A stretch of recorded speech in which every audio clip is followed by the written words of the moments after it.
네, 오늘 이 시장에 종목 발견하겠습니다. 오늘은 바로자산운용 윤정식 상무님 함께하는 날입니다. 안녕하세요. 네, 안녕하세요. 네, 그날 체크해야 될 중요한 종목들을 매번 봐주시는데 오늘 첫 번째 종목은 어떤 겁니까? 네, 네이버 말씀을 드리겠습니다. 네, 사실 네이버 같은 경우는 뭐 굉장히 많은 개인 투자자분들이 상당히 많이 관심을 갖는 종목 중에 하나죠. 그런데 주가는 좀 시원치 않았습니다. 바닥권에 있었고 바닥에서 조금 올라오긴 했습니다만 여전히 좀 불만족스러운 주가죠. 네이버가 실적이 뭐 굉장히 나쁘다. 사실 이런 부분까지는 가지는 않았었는데 주가는 좀 시원하게 반등을 하지 못하고 있는데요. 우선 오늘 같은 경우 오르는 이유를 먼저 좀 살펴보면 미국에서 좋았습니다.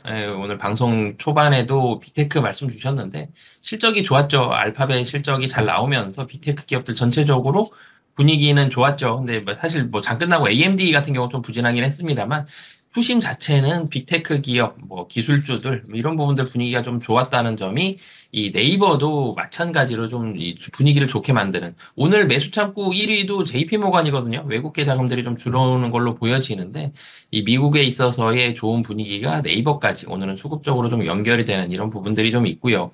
이 네이버 같은 경우는 하방에 대한 두려움들이 좀 있었죠. 외형 성장에 대한 둔화, 플랫폼 기업들이 다 비슷한 상황에 좀 직면했죠.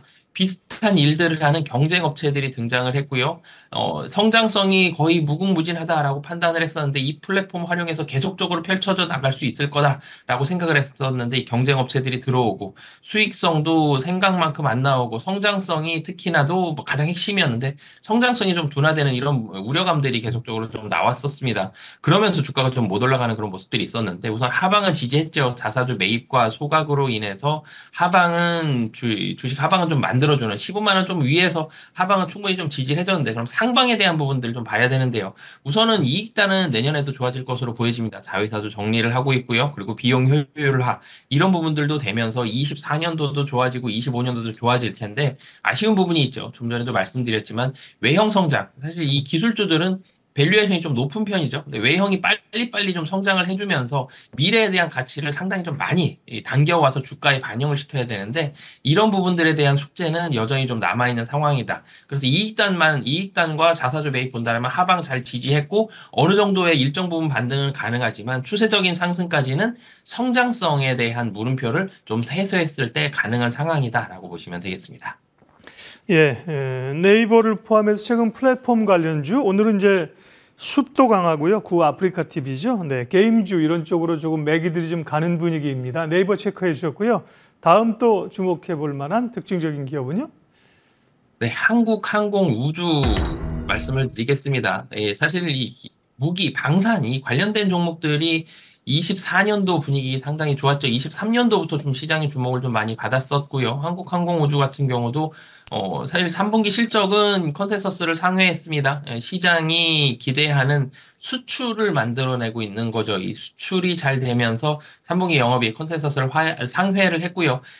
이 FA50에 대한 본격 수익 인식으로 인해서 24년도 하반기 그리고 25년도까지도 분위기가 상당히 좀 좋을 가능성이 높습니다. 25년도 완제기 수출에 대한 매출이 1.3조 원 정도 예상이 되거든요. 계속적으로 매출이 좀 빠르게 늘어난다라는 점. 이런 부분들이 한국항공우주를 긍정적으로 바라보는. 그러니까 3분기 실적 좋은데 내년 실적도 상당히 큰 폭으로 늘어난다. 이 사실 두 가지를 다 충족시켰죠. 지금도 좋고 미래도 좋다. 그래서 주가가 최근 들어서 좀 빠르게 올라가는 이런 부분들이 있고 연내에는 이 필리핀 사실 UAE 아랍에미레이트의 수리온과 그리고 필리핀의 계약 체결이 예상이 되고 있는데 필리핀이 1조 원 좀 넘어갈 걸로 보여지거든요. 그리고 연내에 나올 가능성도 상당히 높다라는 점 이런 부분들에 대한 기대감으로 오늘 상승하고 있다라고 보시면 되겠습니다. 네, 방산주 가운데 뭐 어제는 현대 로템, 하나 에어로스페이스 이런 쪽이 강했고요. 오늘은 한국항공우주가 상대적으로 강합니다.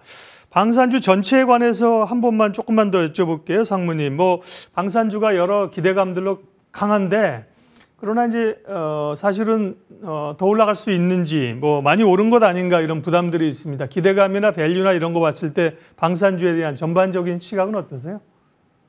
조금 더 길게 봤을 때 밸류에이션은 큰 부담이 없다라고 좀 개인적으로는 판단을 하고 있고요. 왜 그러냐면 방산주들이 그동안은 국내에 상당히 많이 치중을 했었는데 해외 쪽 비중이 그렇게 높지 않았었죠. 근데 최근 들어서 방산주가 계속적으로 좀 올라가고 있는 건 해외 쪽에 매출이 발생하고 있어서입니다. 해외 쪽의 사업이 좀 더 확장이 된다. 근데 해외 쪽이 일회성이 아니라 해외 사업에 대한 확장성이 계속적으로 있다라는 점, 이런 부분들이 있기 때문에 밸류에이션에 대한 부담감은 좀 적고요. 근데 단기적으로 좀 빨리 오른 종목들, 그러니까 한국항공우주도 사실 단기적으로 좀 빨리 올랐죠. 분명히 좋은 뉴스와 좋은 실적을 가지고 있는데 좀 빨리 올랐다라는 점은 최근 시장 트렌드가 빨리 오른 종목들 차익 실현 매물이 종종 나오게 되죠. 그래서 단기적으로는 일정 부분은 조정을 받을 수 있겠습니다만 주가가 오른 부분에 있어서의 밸류에이션 부담은 그만큼의 성장성을 같이 가지고 있기 때문에 방산주들에 대한 밸류에이션 부담은 좀 낮다라고 보여집니다. 예, 오늘의 종목 발견 윤정식 바로자산운용 상무님 함께했습니다. 고맙습니다.